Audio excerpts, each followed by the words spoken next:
Assalamualaikum warahmatullahi wabarakatuh. Perkenalkan, nama saya Jihan Fadila. Saya berasal dari Prodi Perbankan Syariah. Saya berkuliah di kampus TEBI Global Mulia Cikarang. Pada kesempatan kali ini saya akan menjelaskan tentang konsep umum sistem informasi manajemen.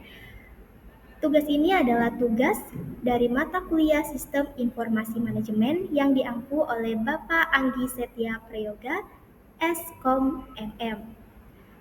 Baik, yang pertama, konsep umum informasi manajemen atau konsep informasi manajemen yaitu sistem informasi merupakan satu kesatuan yang utuh yang terbentuk dari sub-subsistem dalam mengolah data menjadi informasi, di mana dalam sistem informasi diperlukan adanya perencanaan, pengolahan, pengendalian, serta penilaian terhadap sistem informasi. Hal ini diharapkan sistem informasi dapat dijadikan sebagai bahan untuk mengambil sebuah keputusan. Secara harfiah, sistem informasi manajemen adalah sebuah bentuk sistem informasi yang ditunjukkan untuk melayani manajer. Definisi mengenai sistem informasi manajemen sebenarnya lebih dikenal dengan arti sebuah sistem manusia dan mesin komputer yang terpadu untuk menyajikan informasi guna mendukung fungsi operasi organisasi manajemen dan proses pengambilan keputusan di dalam suatu organisasi. Dan menurut Joe D. Aron, sistem informasi manajemen adalah sebuah sistem informasi yang memberikan informasi yang dibutuhkan oleh seorang manajer dalam memberi atau membuat keputusan. Jadi intinya adalah sistem informasi ini dibuat untuk mengambil sebuah keputusan pada suatu organisasi atau badan-badan tertentu, biasanya untuk mempermudah untuk mengambil sebuah keputusan karena di dalam suatu informasi ini terdapat data-data yang dimana data-data itu bisa dikelola menjadi sebuah informasi yang nantinya akan mempermudah seseorang mengambil sebuah keputusan. Karakteristik sistem informasi manajemen. Yang pertama, desain. Sistem desain memberikan laporan operasional sehari-hari sehingga dapat memberikan informasi untuk mengontrol operasi tersebut agar lebih baik. Biasanya desain-desain di sini dipermudah untuk suatu sistem itu bekerja. Biasanya terdiri dari menu atau data, itu tampilannya berbeda-beda. Lalu ada data. SIM sangat bergantung pada keberadaan data organisasi secara keseluruhan serta bergantung pada jalur informasi yang dimiliki organisasi. Nah, dalam sistem itu pasti dimiliki yang namanya data. Sebuah organisasi pasti mempunyai data, jadi data ini termasuk dalam karakteristik informasi manajemen. Lalu ada menganalisis. SIM biasanya tidak memiliki kemampuan untuk menganalisis masalah. Kemampuan menganalisis masalah terletak pada decision support style. Nah, jadi decision support style ini atau DSS dia adalah suatu sistem yang dimana digunakan untuk mengambil sebuah keputusan karena di dalam decision support system ini terdapat database yang biasanya berisi data-data operasional, data-data yang relevan, yang setiap hari pasti digunakan dalam suatu organisasi. Berikut terstruktur. SIM membantu manajer secara terstruktur pada tingkat operasional dan tingkat kontrol. Jadi karena adanya SIM ini, semua kegiatannya lebih terstruktur dan lebih rapih. Data relatif, sistem berorientasi pada data-data di dalam organisasi dibanding data-data di luar organisasi. Oleh karenanya, informasi yang dibutuhkan oleh SIM adalah informasi yang sudah diketahui format serta relatifnya, yang artinya data-data yang di dalam suatu sistem itu berarti data-data yang memang organisasi atau badan itu punya daripada data-data yang di luar. Biasanya itu data-data yang sudah dikumpulkan, data-data yang sering dipakai, data-data yang sudah digabungkan atau data-data yang memang sudah dicantumkan di dalamnya. Tahap-tahap sistem informasi manajemen. Yang pertama, perencanaan. Perencanaan yang matang dan strategis serta pertimbangan masa depan secara tepat merupakan salah satu modal satu organisasi atau lembaga. Perencanaan di sini dimaksudkan sebagai usaha untuk melakukan penyusunan rangkaian kegiatan atau program yang akan dilaksanakan sekaligus menentukan dengan program atau kegiatan yang akan dilakukan. Berarti di sini adalah planning, bagaimana kita membuat rencana dulu nih sebelum melaju ke tahap berikutnya.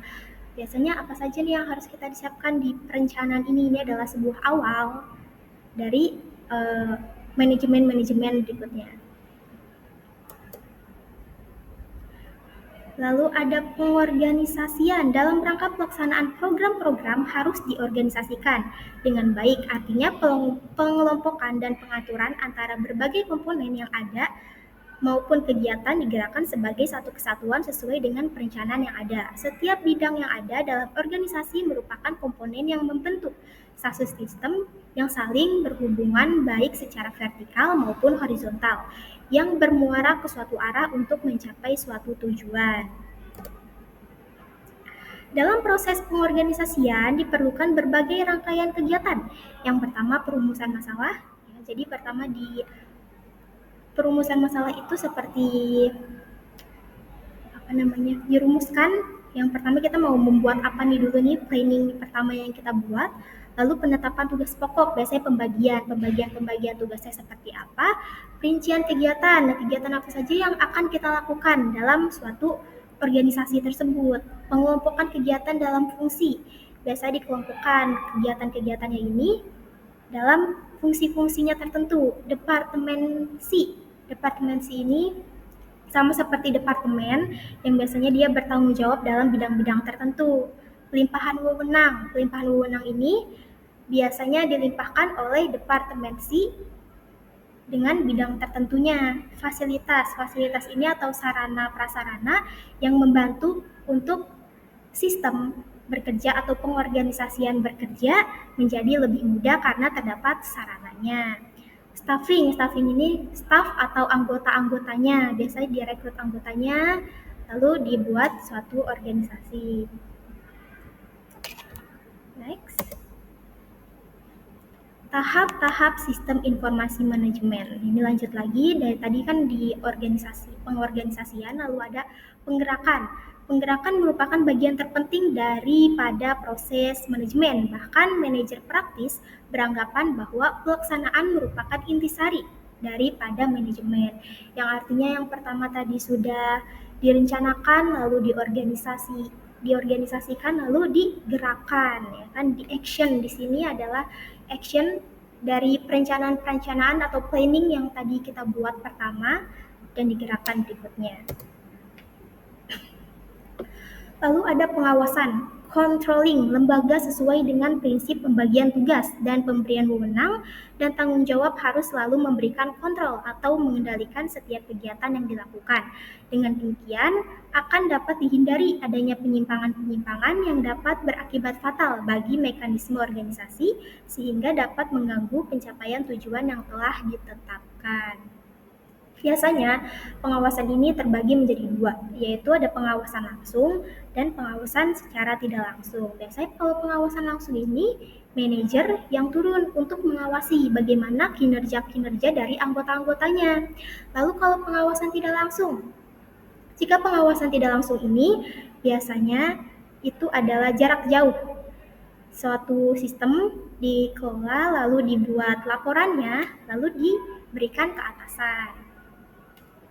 Biasanya itu melalui data saja, informasi saja, jika sistemnya jarak jauh. Next. Fungsi sistem informasi manajemen.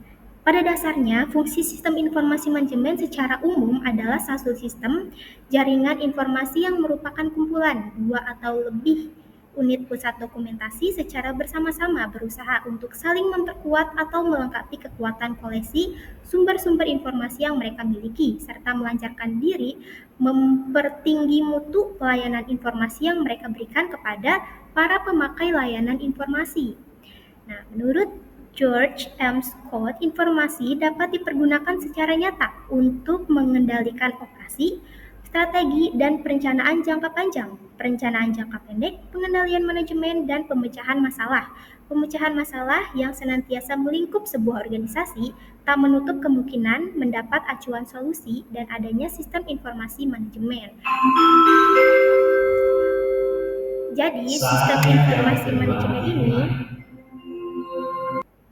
oke teman-teman, jadi informasi manajemen ini kembali lagi berfungsi untuk mempermudah mengambil sebuah keputusan, mempermudah suatu pekerjaan. Karena adanya sistem ini, semuanya menjadi lebih praktis, ya, lebih mudah dijangkau.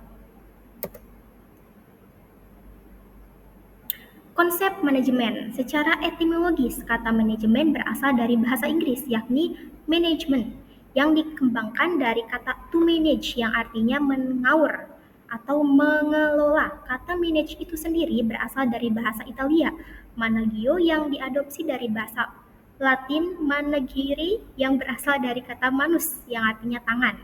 Menurut G.R. Terry, adalah sebuah proses yang khas yang terdiri dari tindakan-tindakan perencanaan, pengorganisasian, penggerakan, dan pengadilan yang dilakukan untuk mencapai sarana-sarana yang telah ditetapkan melalui pemanfaatan sumber daya manusia dan sumber-sumber lainnya.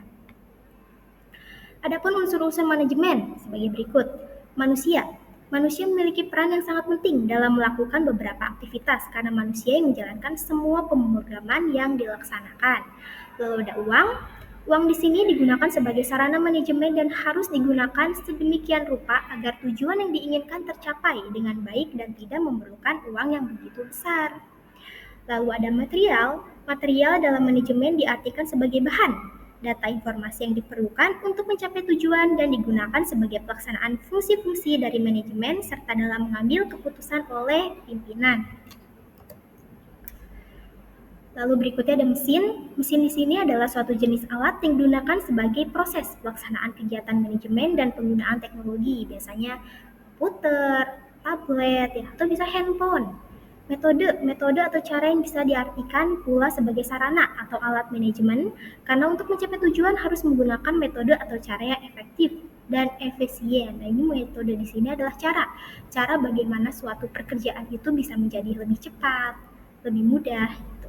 Market merupakan salah satu sarana manajemen lainnya khusus bagi perusahaan-perusahaan atau badan yang bertujuan untuk mencari laba atau keuntungan. Market ini di sini adalah pasar yang biasa digunakan satu organisasi untuk mencapai profit mereka atau laba atau keuntungan, tempat berjualnya lah ya. Seperti itu. Kurang lebih seperti itu teman-teman. Mohon maaf bila ada kesalahan. Sedikit pantun, makan ikan minumnya air putih. Sekian dan terima kasih. Saya Jihan Fadilah pamit undur diri. Wassalamualaikum warahmatullahi wabarakatuh.